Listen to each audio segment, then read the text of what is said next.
Antes de leer el párrafo, hermanos, quisiera compartirles algo que encontramos en el libro del Progreso del Peregrino. Una de las escenas que intérprete le mostrara a Cristiano, que nos va a servir para relacionar lo que vamos a ver en esta mañana en la confesión. Y esa escena se relata con las siguientes palabras, cito: Entonces vi en mi sueño que el intérprete tomó a Cristiano de la mano y le condujo a un lugar donde había un fuego encendido junto a la pared. Y había alguien a su lado siempre que arrojaba mucha agua sobre el fuego para apagarlo. Sin embargo, el fuego seguía ardiendo con más intensidad. Entonces dijo Cristiano: ¿qué significa esto? El intérprete respondió: el fuego es la obra de gracia que se lleva a cabo en el corazón. Quien arroja agua sobre él es el diablo. Pero al igual que ves que el fuego, a pesar de ello, arde con más intensidad cada vez, también verás el motivo de que esto suceda. Entonces le llevó al lado de la pared, donde vio a un hombre que tenía una jarra de aceite en su mano, del cual derramaba continuamente, pero en secreto, sobre el fuego. Entonces Cristiano dijo: ¿qué significa esto? El intérprete respondió: este es Cristo, quien continuamente con el aceite de su gracia mantiene la obra que comenzó en el corazón. Y por ese medio, a pesar de lo que el diablo puede hacer, las almas de su pueblo siguen recibiendo gracia. Y tal como viste que el hombre estaba al lado de la pared para mantener encendido el fuego, es para enseñarte que es difícil que quien es tentado vea el modo en que esta obra de gracia se mantiene en el alma. Tenemos, hermanos, en esa escena una profunda lección que se cumple tanto en el libro, en la vida de Cristiano, en el Progreso del Peregrino, como algo que se cumple también en nuestra vida cristiana. La intensidad con la que arde la gracia en nuestro corazón se puede ver perturbada por los ataques del maligno, por la corrupción remanente en el corazón, como lo hemos estado considerando en este capítulo de la confesión, y por las agresiones del mundo. Pero el fuego sigue ardiendo, y sigue ardiendo, y sigue ardiendo, y la lección es que quien lo mantiene es Cristo. Es Cristo el que sostiene esa obra que Él mismo ha comenzado con una provisión continua del aceite de su gracia y de su Espíritu. O como lo dice la confesión, que la victoria viene por el Espíritu santificador de Cristo. Consideremos entonces, hermanos, y vamos a titular el párrafo de esta manera, como la victoria de la santificación. La victoria de la santificación. Vamos a ver eso en el capítulo 13, párrafo 3 de la confesión. Capítulo 13, párrafo 3, el cual dice de la siguiente manera: en dicha guerra, aunque la corrupción remanente prevalezca por mucho por un tiempo, aún así, la parte regenerada vence mediante la continua provisión de fuerzas por parte del Espíritu santificador de Cristo. Así los santos crecen en la gracia, perfeccionando la santidad en el temor de Dios, esforzándose en pos de una vida celestial, en obediencia evangélica a todos los mandatos que Cristo, como cabeza y rey, les ha prescrito en su palabra. Así que vamos a titular este párrafo de la confesión como la victoria de la santificación. Y para observar, hermanos, las partes que conforman la estructura del párrafo, en primer lugar tenemos la prevalencia de la corrupción, algo que habíamos tratado en el párrafo anterior y de lo que se hace otra vez mención, en este caso con un poco más de detalle. En segundo lugar tenemos la victoria gracias al Espíritu. De nuevo la confesión lo llama el Espíritu santificador de Cristo. Y por último tenemos en tercer lugar el crecimiento y la obediencia en la vida cristiana como el resultado. Es decir, eso es lo que el Espíritu produce en nuestras vidas. Y vamos a ver en esa tercera parte que eso no quita el esfuerzo que nosotros tenemos que hacer consciente, personal, continuo en la vida cristiana para seguir creciendo en la gracia y en la obediencia. Pero observemos en primer lugar entonces esto de la prevalencia de la corrupción. Y la confesión comienza con esas palabras: en dicha guerra. ¿Cuál guerra? La guerra que habíamos visto en el párrafo 2, donde se nos había dicho que aunque la santificación ha tenido lugar en la totalidad, ¿verdad?, de lo que somos, es imperfecta en esta vida. Y como aún quedan remanentes de esa corrupción, nos había dicho la confesión, de ellos surge una guerra continua e irreconciliable. Ya habíamos considerado entonces esa guerra continua e irreconciliable. Pero en este párrafo se nos dice: en dicha guerra, aunque la corrupción remanente prevalezca mucho por un tiempo. El tema ya no es solo que hay una guerra, sino que en esta guerra hay momentos, hay ocasiones, si quisiéramos verlo incluso en la totalidad de la vida del cristiano, podríamos decir al final que hubo momentos, hubo etapas en que la corrupción remanente prevaleció mucho. Por eso dice la confesión, por un tiempo. Es algo temporal, esto es algo que va a terminar en algún momento. Sea que se dé en una etapa de nuestra vida, sea que lo veamos en nuestra vida como un todo, que nuestra santificación va a tener un final, con la muerte. O sea, el Señor regresa primero con la venida del Señor. Pero la confesión nos está diciendo entonces que no solo hay una guerra, sino que la corrupción puede estar allí presente con mucha fuerza por un tiempo determinado. Y el pasaje al que se alude en esta porción es Romanos 7, 23. Vamos a ir para allá, Romanos 7, 23.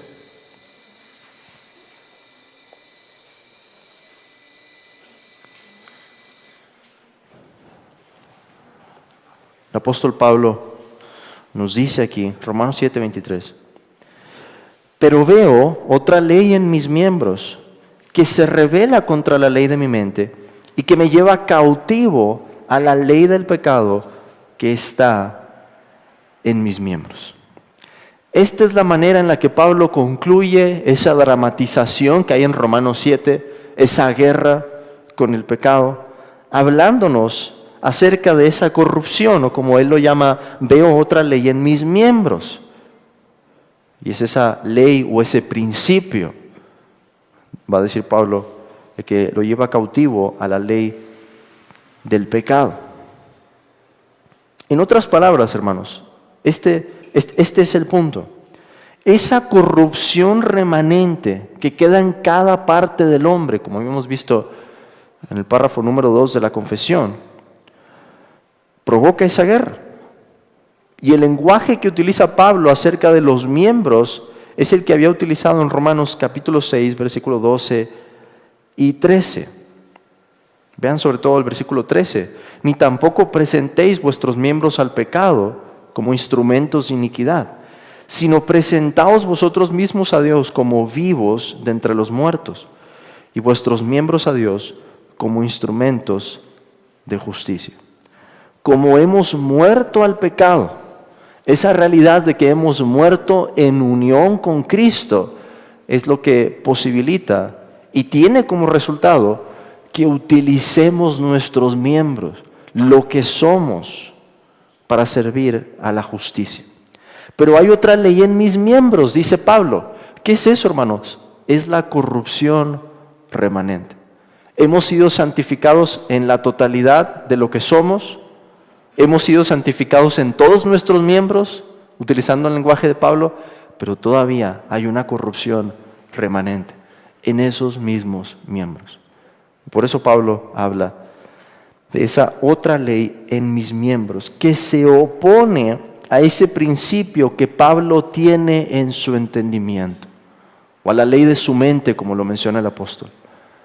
Pablo, hermanos, habiendo sido renovado ya en la transformación que trae el Espíritu Santo, sabe que no puede vivir bajo esa corrupción. Sabe que Dios lo está llamando a sobreponerse a eso, a crecer en la santificación. Y esto nos lleva, hermanos, a ser cuidadosos. Es algo que he mencionado en otras ocasiones, pero que creo que es un punto importante en la confesión. Esto nos lleva a ser cuidadosos al juzgar la obra de gracia en nuestro corazón y en el de otros. Porque recuerden, la corrupción remanente, dice, puede prevalecer mucho por un tiempo. Ya lo veíamos en el ejemplo del progreso del peregrino. Intérprete le dice que como Cristo estaba del otro lado de la pared y no podía verse, de la misma manera, es difícil que el que es tentado, dice el intérprete, vea el modo en que esta obra de gracia se mantiene en el alma. En otras palabras, el cristiano puede pensar, ¿y cómo voy a hacer para perseverar? Si veo que esta corrupción remanente está prevaleciendo en mi corazón, que es fuerte, que es intensa. Y podrá haber incluso momentos, hermanos, en los que pensamos que la gracia o esa continua provisión que hace Cristo pareciera imperceptible. No alcanzamos a verlo en ese momento. Sin embargo, está allí, nos sigue sosteniendo. Como lo dice el salmista en el Salmo 73, que se estaba comportando como una bestia. Como una bestia era yo, dice el salmista. Pero habla de cómo Dios lo había sostenido con su diestra. Incluso en el momento en el que había sido tentado con la vanidad, con las riquezas que gozaban los hombres malos. Podríamos pensar en muchos ejemplos de las Escrituras, como en la caída del apóstol Pedro, cómo prevalece esa corrupción, y prevalece mucho. Pedro lo niega 3 veces, pero ocurre por un tiempo. Y quizá Pedro podría preguntarse en ese momento, bueno, ¿y cómo es que voy a perseverar si ni siquiera puedo confesar a Cristo delante de los hombres? Entonces, seamos cuidadosos, hermanos, en cómo pensamos en esa obra de gracia. Estemos conscientes que la corrupción remanente puede prevalecer mucho por un tiempo. Pero el párrafo no acaba allí, porque nos dice más adelante, y este es el segundo punto, la parte regenerada vence mediante la continua provisión de fuerzas por parte del Espíritu santificador de Cristo. Y podemos llamar a esta parte de la confesión la victoria gracias al Espíritu. El texto que se nos cita allí, hermanos, es Romanos 6:14. Romanos 6:14, que dice de la siguiente manera: porque el pecado no se enseñoreará de vosotros, pues no estáis bajo la ley, sino bajo la gracia. En otras palabras, el pecado ya no es nuestro amo a los que estamos en Cristo. Nuestro amo ahora es Cristo, y con Cristo es la gracia la que reina en nosotros. Vean que Pablo, hermanos, hace en el versículo 14 una descripción. No está hablando de una posibilidad. Fíjense bien en eso. Pablo no está diciendo, es posible que el pecado no se enseñoree de ustedes. Podría ser tal vez que el pecado ya no se va a enseñorear de ustedes. No, Pablo está describiendo una realidad. No es un mandamiento, no es una posibilidad. Pablo está describiendo algo que es una realidad. Como el pecado ya no es nuestro amo, es imposible que el pecado pueda enseñorearse de nosotros. Así que, si bien la corrupción remanente puede prevalecer mucho, la gracia trae victoria sobre el pecado. Y la confesión atribuye esa victoria a la continua provisión de fuerzas por parte del Espíritu santificador de Cristo. Así se nos dice. así como lo observamos en la visión que tuvo Cristiano. El diablo estaba echando agua por un lado del muro, queriendo apagar el fuego, queriendo apagar la obra de la gracia. ¿Y qué estaba haciendo Cristo del otro lado del muro? Echando aceite para que el fuego siguiera ardiendo y siguiera ardiendo. Así, hermanos, el Espíritu que habitó en Cristo, ese es el punto aquí, el Espíritu santificador de Cristo, es el mismo Espíritu que habitó en Cristo, el mismo Espíritu que Él nos concede a nosotros ahora. El Espíritu que nos da fuerzas constantemente para vencer. ¿Y qué podemos tomar de esto como aplicación de esta victoria gracias al Espíritu? Es una realidad, hermanos, pero al mismo tiempo, vean lo que dice Lucas capítulo 11, versículo 13.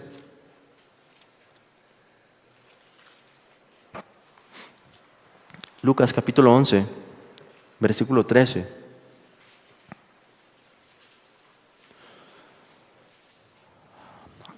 Dijo el Señor Jesucristo: pues si vosotros, siendo malos, sabéis dar buenas dádivas a vuestros hijos, ¿cuánto más vuestro Padre Celestial dará el Espíritu Santo a los que se lo pidan? ¿Está hablando de creyentes o de no creyentes? Está hablando de creyentes. Y alguien puede decir, pero los creyentes ya tenemos al Espíritu. Sí, pero hay un sentido en el que el Señor nos dice que hay que pedir por ese Espíritu. Y si lo vemos, hermanos, bajo esta óptica de la confesión, es muy claro por qué. Porque es el Espíritu santificador de Cristo el que nos concede esa victoria contra el pecado. Hay muchas otras operaciones del Espíritu. El Espíritu es el que nos da luz. El Espíritu es el que trae el amor de Dios a nuestros corazones, Romanos capítulo 5. El Espíritu es el que nos enseña. El apóstol Juan lo dice también en su primera carta, la unción que hemos recibido. Pero el punto aquí es, si eso es lo que necesitamos, hermanos, para crecer en la gracia, para ser santificados, ¿qué hay que hacer? Es una realidad, Dios nos la concede, pero podemos seguirla pidiendo. Y Cristo esperaba que nosotros la siguiéramos pidiendo para vencer de esa manera. Ahora, todo esto trae, nos dice la tercera parte de este párrafo, el crecimiento y la obediencia, o la obediencia evangélica, como dice la confesión, como el resultado. En las palabras de la confesión, así los santos crecen en la gracia, perfeccionando la santidad en el temor de Dios, esforzándose en pos de una vida celestial, en obediencia evangélica a todos los mandatos que Cristo, como cabeza y rey, les ha prescrito en su palabra. Entonces, la confesión no termina diciéndonos que la victoria que encontramos contra el pecado sea meramente por esas fuerzas que el Espíritu Santificador de Cristo trae. Hay un esfuerzo que nosotros tenemos que hacer. Hay una responsabilidad en la que encajamos en ese panorama.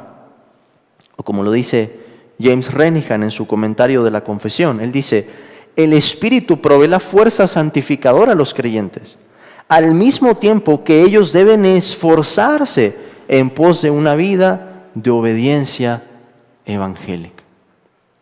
Hay un balance fino aquí, que se ve en las Escrituras en muchos textos. Por ejemplo, el apóstol Pablo bien pudo decir, ocupaos en vuestra salvación, con temor y temblor, porque Dios es el que en vosotros produce, así el querer como el hacer, por su buena voluntad. Es decir, es esa realidad, hermanos, el considerar que es el Espíritu santificador de Cristo, el que nos da las fuerzas para vencer, es la realidad que nos impulsa a esforzarnos. Es la realidad que posibilita que podamos seguir en esa obediencia, en pos de esa vida celestial, en una dirección diferente, o en una obediencia evangélica, una obediencia que resulta por la obra de la gracia de Dios en nuestros corazones. Los textos que se nos citan aquí son, en primer lugar, Efesios 4:15 y 16.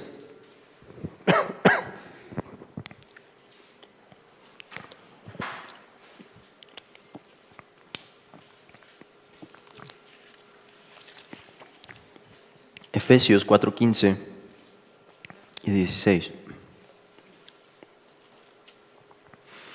Dice la Escritura: sino que siguiendo la verdad en amor, crezcamos en todo en aquel que es la cabeza, esto es, Cristo, de quien todo el cuerpo, bien concertado y unido entre sí por todas las coyunturas que se ayudan mutuamente, según la actividad propia de cada miembro, recibe su crecimiento para ir edificándose en amor.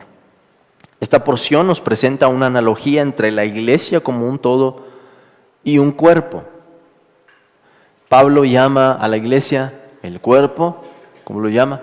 De Cristo, ¿verdad? Y esta analogía es muy rica. Hay muchas maneras en que esa analogía nos enseña acerca de qué es la iglesia y cuáles son las realidades que experimentamos como iglesia. Pero en lo que Pablo hace énfasis aquí es que este cuerpo se va desarrollando y va creciendo hasta que lleguemos a la estatura de la plenitud de Cristo. En otras palabras, se espera que de la misma manera en que un cuerpo humano va madurando, un cuerpo va creciendo, un cuerpo va desarrollándose, lo mismo tenga lugar en la vida del cristiano.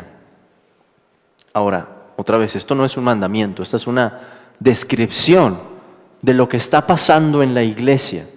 Esta es la manera normal en que se ve la vida de la iglesia como un todo.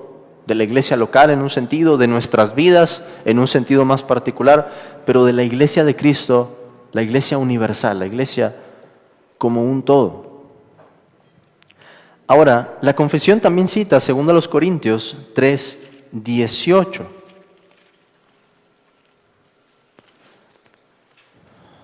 Que sería otra manera de observar cómo es que se ve ese crecimiento en nuestras vidas. Ya la Escritura nos dice que hay un crecimiento como un cuerpo que se va desarrollando, pero ahora tenemos una manera en la que eso se da, una descripción de la forma en la que eso se da, segundo a los Corintios 3:18. Por tanto, nosotros todos, mirando a cara descubierta como en un espejo la gloria del Señor, somos transformados de gloria en gloria en la misma imagen, como por el Espíritu del Señor. Entonces, por medio de esa contemplación que tenemos de Cristo en el Evangelio, una revelación más grande que la que tuvo Moisés, Dios ha quitado o ha descubierto ese velo y ahora en Cristo tenemos una revelación mayor y al contemplarlo a Él por la fe, somos transformados por la obra del Espíritu del Señor. Y dice Pablo que somos transformados de gloria en la misma imagen. Esto es, en una medida y luego en otra medida y luego en otra medida y luego en otra medida. Pero es algo, hermanos, que no tiene fin en esta vida hasta que podamos recibir al Señor ya por vista, ya no solo por la fe y seamos, como dice la primera carta de Juan, capítulo 3, transformados. Se manifieste lo que hemos de ser. Entonces, la Escritura claramente, hermanos, deja un lugar para hablar de ese crecimiento, de ese desarrollo, de ese potencial que hay en la vida cristiana para florecer, para madurar más y más en medidas o grados distintos. Por último, encontramos aquí también, segundo a los Corintios, capítulo 7, versículo 1.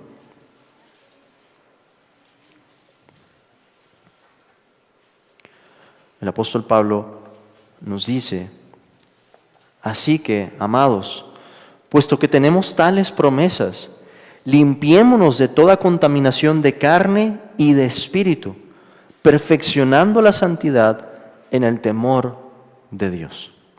Así que esto del crecimiento también se nos presenta en términos de un llamado. ¿Cuál es nuestro llamado? en vista de que tenemos esas promesas de Dios que son tan grandes, que son tan preciosas. Pablo las menciona ahí, 2 Corintios 6, 16 al 18. Vamos a habitar con Dios, nuestro Dios, somos su pueblo. Dios nos va a recibir por Padre, nosotros seremos hijos e hijas, dice el Señor Todopoderoso. En vista de que tenemos esas promesas, Pablo dice, hay algo que tenemos que hacer. Dios no lo hace por nosotros. Es cierto, Dios es el que provee la fuerza, hermanos, el poder para que hagamos eso. Pero ¿qué es lo que tenemos que hacer? Limpiémonos de toda contaminación de carne y de espíritu. ¿Cómo hacemos eso? Perfeccionando la santidad en el temor de Dios. Y vean esas palabras otra vez. Perfeccionando la santidad. Es decir, que la santidad es perfectible. No está terminada en nuestras vidas. Somos una obra que sigue en construcción. Por así decirlo, la santidad es la gran área de oportunidad en la vida cristiana. Terminemos entonces, hermanos, aplicando esto que hemos visto, sobre todo en ese balance de dos verdades que son fundamentales para nuestra santificación. Fíjense en esto. Si no consideramos el poder de la gracia santificadora que opera en nuestras vidas, podríamos sentirnos desesperados. Si dejamos de considerar, déjenme decirlo en otras palabras, como lo veíamos en el ejemplo del progreso de Peregrino, que Cristo está del otro lado del muro, aunque a veces no podamos verlo, echando aceite sobre ese fuego. ¿Qué creen que va a pasar? Nos vamos a sentir desesperados. Vamos a decir, ¿y quién va a poder perseverar en la vida cristiana? Y esto, hermanos, puede llegar incluso a impedir a algunas personas que no son creyentes de venir a Cristo. Porque dicen, ¿cómo voy a poder dejar mi pecado si soy un esclavo a él? Pero la respuesta es, la tenemos aquí en la confesión, por el Espíritu Santificador de Cristo. Eso es lo que nos da esperanza, eso es lo que hace que se convierta, hermanos, que nuestra corrupción remanente se vea como un área de oportunidad y no como un tema de condenación. Pero vamos a poner la otra cara. Si no estamos conscientes de que el crecimiento en la vida cristiana requiere de un esfuerzo continuo, personal y consciente en pos de la obediencia, vamos a caer en algo que podemos llamar quietismo, ¿verdad? Una persona que se queda parada y cree que la santificación se trata de no hacer nada o simplemente estar pidiéndole a Dios, ¿verdad? Señor, quiero dejar mi pecado, pero no puedo, otra vez te pido, hablando de un creyente, otra vez te pido. Bueno, ¿y qué medidas estás tomando para abandonar el pecado? Pues estoy orando a Dios. Pues sí, pero ¿qué más? Nada más. Pues arrepiéntete, porque hay algo que hay que hacer. Hay un esfuerzo, hay medidas. Cristo nos habló de eso, de una amputación espiritual. Sacarnos el ojo, cortarnos la mano. Pablo habla en Colosenses capítulo 3 de poner a muerte esos deseos. Haced morir pues en vosotros lo terrenal, ¿verdad? Y hay una lista ahí de pecados. Entonces en la confesión, hermanos, terminando con ese último párrafo de la santificación, encontramos ese balance que hay. Debemos ocuparnos en nuestra salvación con temor y temblor, pero es únicamente por Dios que podemos hallar la victoria, el triunfo. Y es por eso, hermanos, que cada vez que logramos vencer un pecado en la vida cristiana, debemos darle la gloria a Dios. Cada vez que caemos en un pecado, debemos dar la gloria a Dios, pero arrepentirnos porque fue por nuestra culpa. Entonces, ese balance nos ayuda muchísimo a entender un poco más cómo funciona la vida cristiana. Es Dios el que nos sostiene, es Dios el que da la fuerza, es Dios el que trae la victoria, pero nosotros tenemos que librar la batalla, como ocurría en el Antiguo Testamento con las guerras. Dios es el que daba la victoria, pero el pueblo tenía que estar allí y tenían que pelear. Vamos a terminar allí, hermanos, y quiero dar tiempo para que tengamos algunas preguntas, si las hubiera.